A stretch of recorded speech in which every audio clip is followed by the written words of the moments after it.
Hussein sits alone in the corner, shrouded in shadow, his dejection palpable. From off-screen, Mother's voice pierces the silence. Mirha, why is Hussein so quiet? Mira's voice responds softly, explaining Hussein's solitude.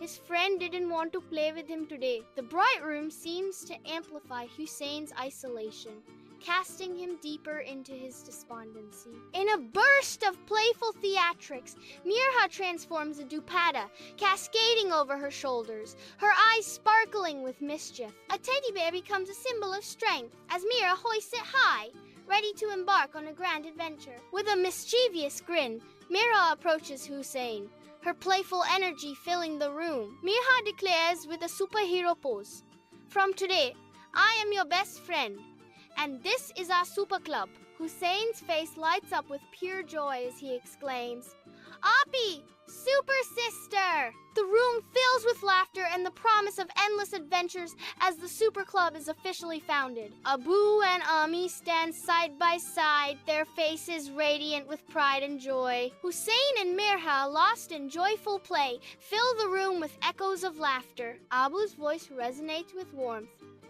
Daughters aren't just daughters. They become their brother's first friends. The bond between them whispers a timeless truth. When a sister becomes a friend, childhood becomes magic. If you like this video, then like, comment, subscribe to my YouTube channel, and don't forget to press the bell icon button for more interesting videos.